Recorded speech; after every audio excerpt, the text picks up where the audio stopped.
ಎಲ್ಲ ನೋಡ್ಕೊಂಡ್ಬಿಟ್ಟು ಗೌರ್ಮೆಂಟ್ ಒಂದೇ ₹1 ಕೊಡ್ತಾ ಇಲ್ಲ ಸರ್ ನಮ್ಮಂತ ಹ್ಯಾಂಡಿಕ್ಯಾಪ್ಗೆ. ಆಕ್ಚುಲಿ ನಮ್ಮ ತಾಯಿ ಇಲ್ಲ ಸರ್, ನಾವು ಸಣ್ಣ ಮಕ್ಕಳಲ್ಲೇ ನಮ್ಮ ತಾಯಿ ತೀರೋಗ್ಬಿಟ್ಟಿದ್ರು.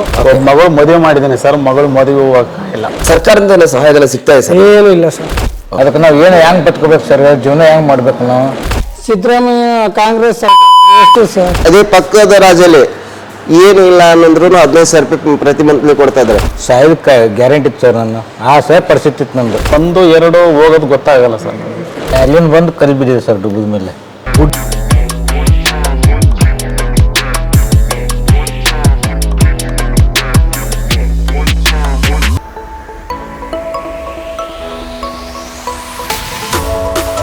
Hi, welcome back to social impact.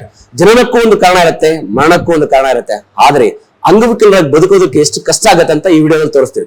ಇವತ್ತು ನಮ್ ಜೊತೆ ಇದ್ದಾರೆ ಶರಣಗೌಡ ಭೀಮನಗೌಡ ಪಾಟೀಲ್. ಅವ್ರನ್ನ ಸಂದರ್ಶನ ಬನ್ನಿ. ಹಾಯ್ ಬ್ರದರ್, ಈ ಅಂಗವಿಕಲತೆ ಹೇಗಾಯ್ತು, ಯಾಕಾಯ್ತು?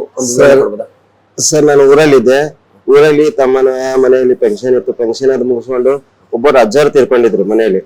ಅದನ್ನ ತೀರ್ಕೊಂಡ ಟೈಮಲ್ಲಿ ನಾನು ಹೋಗ್ತಾ ಇದ್ದೆ, ಮಧ್ಯಾಹ್ನ ಟೈಮು. ಬೈಕ್ ಆಕ್ಸಿಡೆಂಟ್ ಆಗಿಬಿಟ್ಟು ಜಸ್ಟ್ ಒಂದು ಏನು ಮೈ ಮೇಲೆ ಗಾಯ ಇಲ್ಲದೆ ಇದ್ರೂ ಆಟೋಮೆಟಿಕಲಿ ಸ್ಪೆನಲ್ ಇಂಜುರಿ ಆಗಿಬಿಟ್ಟು ಕಾಲ ಸ್ವಾಧೀನ ಅದು ಹೋಗ್ಬಿಡ್ತು. ಒಂದ್ ಸ್ವಲ್ಪ ದಿವಸ ಆದ್ಮೇಲೆ ಇಂತಲ್ಲಿ ನ್ಯೂ ಮಷಿನ್ ಗಾಡಿ ಕೊಡ್ತಾರೆ, ವರ್ಕ್ ಮಾಡ್ತೀರಾ ಅಂತ ಹೇಳಿ ಪ್ರಪೋಸಲ್ ಬಂತು. ಆಮೇಲೆ ತಿಳ್ಕೊಂಡು ನಾವು APD ಸಂಸ್ಥೆಯಿಂದ ನಿಂತರ ಮತ್ತೆ ಬಂದ್ವಿ. ವಾಪಸ್ APD ಸಂಸ್ಥೆಯಿಂದ ನಿಂತರ ನಾವು ಬಂದ್ಮೇಲೆ ಕಿರಣ್ ಸರ್ ಮತ್ತು ಗೋವಿಂದನವರು ನಮಗೆ ಗಾಡಿ ಕೊಡೋದಕ್ಕೆ ಒಂದು ಹೆಲ್ಪ್ ಮಾಡಿದ್ರು.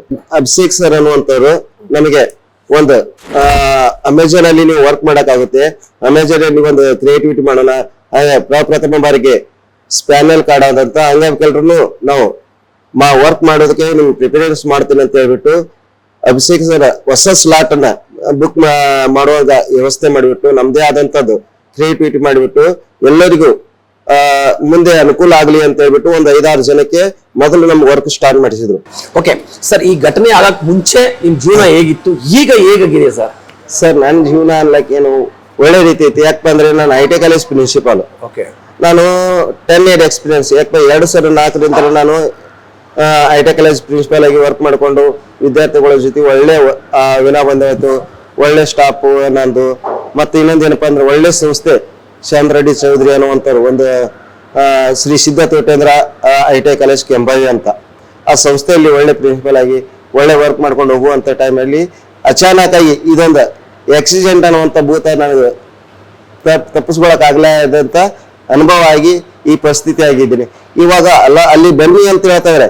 ಇವಾಗ ಅಲ್ಲಿ ಹೋಗ್ಬಿಟ್ಟು ಒಳ್ಳೆ ಪ್ರೈವೇಟ್ ಅಪ್ಪ ಅಂದ್ರೆ ಇವಾಗ ಸ್ವಲ್ಪ ಕಮ್ಮಿ ಪೇಮೆಂಟು. ಅಲ್ಲಿ ಹೋಗ್ಬಿಟ್ಟು ಪೇಮೆಂಟ್ ಆಗಿ ನನಗೆ ವರ್ಕ್ ಮಾಡ್ಕೊಂಡು ಅಲ್ಲಿ ಹಳ್ಳಿಯಲ್ಲಿ ಥೆರಪಿ ತಗೊಳಕ್ಕಾಗಲ್ಲ. ಅದಕ್ಕೋಸ್ಕರ ಮುಂದೆ ನೋಡೋಣ ಅಂತ ಹೇಳ್ಬಿಟ್ಟು ಬೆಂಗಳೂರಿಗೆ ಬಂದ್ಬಿಟ್ಟು ಥೆರಪಿ ತಗೊಳ್ಕೊತ ಇಲ್ಲೇ ಆಫೀಸಲ್ಲಿ ವರ್ಕ್ ಮಾಡ್ಕೊಂಡು ಮಾತೃಕೃಪಾ ಅನ್ನುವಂಥದ್ದು ಇದು PG ಅಲ್ಲಿ ಇದ್ಕೊಂಡು ನಾನು ಇಚ್ಛೆಯಿಂದ ನಾನು ಎಲ್ಲಾ ಕೆಲಸಗಳನ್ನು ನಾನೇ ಮಾಡ್ಕೊಂಡು ಆರಾಮಾಗಿ ಇದ್ದೀನಿ. ಬ್ರದರ್ ನಮಸ್ತೆ. ನಮಸ್ತೆ ಸರ್. ಏನ್ ನಿಮ್ಮ ಹೆಸರು? ನಮ್ಮ ಹೆಸರು ಅನಿಲ್ ಅಂತ ಸರ್. ಯಾವೂರವರು? ಬಿಜಾಪುರ ಸರ್. ಓಕೆ. ಎಷ್ಟು ವರ್ಷದಿಂದ ಬೆಂಗಳೂರಲ್ಲಿ ಇದ್ದೀರಿ? 1 ವರ್ಷ ಮೇಲೆ ಆಯ್ತು ಸರ್. ಓಕೆ. ಇದು ನಿಮ್ಗೆ ಅಂಗವಿಕಲತನ ಹುಟ್ಟದನೇ ಆಗಿರೋದು ಅಥವಾ ಸೆಂಟ್ರಲ್ ಆಗಿದೆ ಸರ್ ಅದು? Okay okay. ಏನ್ ರೀಸನ್? ಮಹಾರಾಷ್ಟ್ರ ಕೆಲಸ ಗಾಡಿ ಓಡಿಸ್ತಿದೆ ಸರ್ ನಾವು. ಓಕೆ. ಗಾಡಿ ಸೈಡ್ ಅಲ್ಲಿ ಹಚ್ಬಿಟ್ಟು ಟೈಗರ್ ಕೂತಿದೆ, ಅಲ್ಲಿಂದ ಬಂದು ಕಲ್ ಬಿದ್ದಿದೆ ಸರ್ ಡುಬ್ಬದ ಮೇಲೆ. ಗುಡ್ಡದ ಮೇಲಿಂದ? ಓ, ಗಾಡಿ ಮೇಲೆ ಬಿದ್ದಿರೋದು? ಗಾಡಿ ಮೇಲೆ ಬಿದ್ದಿಲ್ಲ ಸರ್. ಗಾಡಿ ಸೈಡ್ ಟಿಪ್ಪರ್ ಗಾಡಿ ಹಚ್ಬಿಟ್ಟು ನೀರ್ ಕುಡಿದ್ಬಿಟ್ಟು ಬಂದೆ. ಸೈಡ್ ಅಲ್ಲಿ ಕುತ್ಕೊಂಡಿದ್ದೆ, ಮೇಲೆ ಕಲ್ಗಿಲ್ ಬಿದ್ದೈತೆ. ಮ್ಯಾಲಿಂದ ಬಂದು ದಮ್ ಕಲ್ ಬಿದ್ದಿದೆ ಸರ್. ಮಹಾರಾಷ್ಟ್ರದಲ್ಲಿ? ಕೊಲ್ಹಾಪುರ ಸೈಡ್.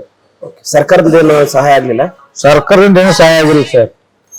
ಈಗ ನಿಮ್ ತಂದೆ ತಾಯಿ ಮದ್ವೆ ಆಗಿದ್ದೀರಿ? ಮದ್ವೆ ಆಗಿಲ್ಲ ಸರ್. ಓಕೆ. ತಂದೆ ತಾಯಿ ಏನ್ ಮಾಡ್ತಾರೆ? ತಂದೆ ತಾಯಿ ಕೂಲಿ ಕೆಲಸ ಮಾಡ್ತಾರೆ ಸರ್. ಓಕೆ. ಈಗ ಝೊಮ್ಯಾಟೊ ಮಾಡ್ಕೊಂಡು ಜೀವನ ಮಾಡ್ತಾ ಇದ್ದೀರಾ? ಹಾ ಸರ್. ತಿಂಗಳ ಹಾಸ್ಪಿಟಲ್ ತೋರಿಸ್ಕೋಬೇಕು? ತಿಂಗಳ ಸರ್, ವಾರಕ್ಕೊಂದ್ಸಲ ತೋರಿಸ್ಲೇಬೇಕು ಸರ್. ಯಾಕಂದ್ರೆ ನಮ್ಗೆ ಹೋಗದೆ ಬೆನ್ನಲ್ಲಿ ರ್ಯಾಡ್ ಇದೆ, ನಮ್ಗೆಲ್ಲ ಕುತ್ಕೊಂಡು ಗಾಯಗಳಾಗ್ತವೆ, ಎಲ್ಲ ಇನ್ನೊಂದು ಎಫೆಕ್ಟ್ ಆಗ್ತಾ ಇರ್ತವೆ ಸರ್. ಅದರಿಂದ ತುಂಬಾ ನನಗೆ ನೋವಾಗ್ಬಿಟ್ಟು ಆದ್ರೆ ನಮ್ಗೆ ಇನ್ನ ಗಾಯ ಇದೆ ಸರ್. ಅಷ್ಟು ನೋವಿದ್ದರೂ ಹಂಗೆ ಕೆಲಸ ಮಾಡ್ತೀವಿ ಸರ್. ಮೊನ್ನೆ ಹೋಗಿ ಹಾಸ್ಪಿಟಲ್ ತೋರಿಸಿದ ಮೇಲೆ ನಿಮ್ ಸರ್ಜರಿ ಮಾಡ್ಬೇಕಾದ್ರೆ ದುಡ್ಡು ಇರ್ತ ಅಂದ್ರೆ ಸರ್, ದುಡ್ಡು ಅಷ್ಟೊಂದಿಲ್ಲ ಅಂದ್ಬಿಟ್ಟು ನಾನು ವಾಪಸ್ ಬಂದೀನಿ ಸರ್. ಏನ್ ಸರ್ಜರಿ ಮಾಡಿಸ್ಬೇಕು ನಿಮ್ಗೆ? ಅಂದ್ರೆ ಗಾಯ ಆಗಿದಲ್ಲ ಸರ್, ಅದಕ್ಕೋಸ್ಕರ ಸರ್.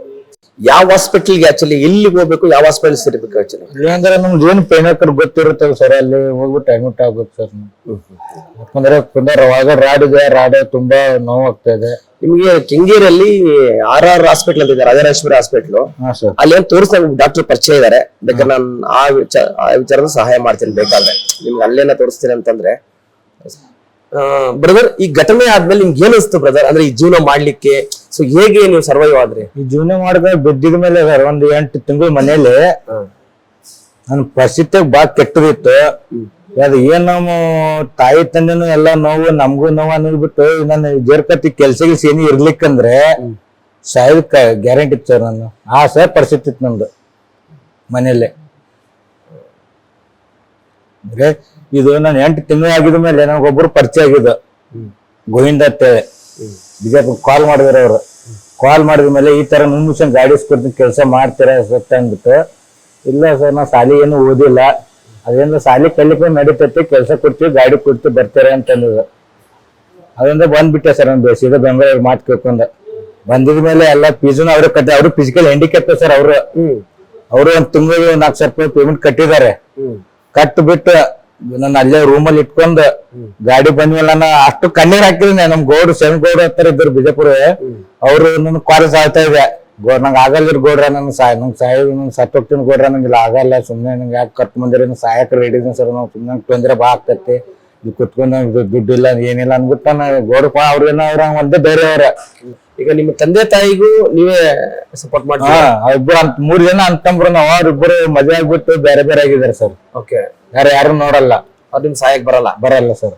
ಈಗ ನಿಮ್ ತಂದೆ ತಾಯಿನ ನೀವೇ ಸಾಕ್ತೀವಿ? ನಾವೇ ವಾರ ದುಡ್ಡು ಪೇಮೆಂಟ್ ಆಗುತ್ತೆ ಸಾಮಾರ, ಅವಾಗ 3,000 2,000 ಹಾಕ್ತೀನಿ ಸರ್. ಹಂಗೆ ಮೊದಲು ಇವಾಗ ಏನೋ ಒಂದ್ ಸ್ವಲ್ಪ ಕಷ್ಟ ಹೋಗಿದ್ದಾರೆ. ಮೊದಲು ಚಿಕ್ಕಬ್ರು ಕಷ್ಟ ಐತೆ, ಯಾಕಂದ್ರೆ ಒಬ್ರು ಗಾಡಿ ಕೊಟ್ಟಿದ್ದಾರೆ ನಮ್ಗೆ ಗೋವಿಂದ ಅಂತೇಳಿ. ಅವ್ರಿಂದ ನಮ್ಗೆ ಒಂದು ಅನ್ನ ತೂತಂತ ಮತ್ತೆ ಗಾಡಿ ಕೊಟ್ಟಿದ್ದಾರೆ ನೂ ಮಿಷನ್ ಅಂತ ಸಿದ್ಧರ್ ಸರ್. ಅವ್ರನ್ನ ನಮ್ ಕಡೆಯಿಂದ ತುಂಬಾ ಟ್ಯಾಕ್ಸ್ ಆಗಿದೆ. ನಮ್ ತಾಯಿ ತಂದೆ ದೇವ್ರ ತರ ಗಾಡಿ ಕೊಟ್ಬಿಟ್ಟು ನಮ್ಗೆ ಜೀವನ ಮುಂದುವರಿಸಿದ್ದಾರೆ. ಅವ್ರ ಮೇಲೆ ನಮ್ ಜೊಮ್ಯಾಟೋ ಅವ್ರಿಗೂ ತುಂಬಾ ಟ್ಯಾಂಕ್ಸ್ ನಮ್ಮ ಕಂಪ್ನಿಗೆ. ಈ ಗಾಡಿಗಳನ್ನ ತಯಾರು ಮಾಡಿದಂತ ನಿಯೋ ಮೋಷನ್ ಕಂಪನಿಯ ಸಿದ್ಧಾರ್ಥ್ ಸರ್ ಅವ್ರಿಗೆ, ಹಾಗೆ ಇವರಿಗೆ ಸಹಾಯ ಮಾಡಿದಂತ ಗೋವಿಂದ ಅವರಿಗೆ ನಮ್ಮ ಚಾನಲ್ ಕಡೆಯಿಂದ ಒಳ್ಳೇದಾಗ್ಲಿ. Thank you. Thanks for watching Social impact.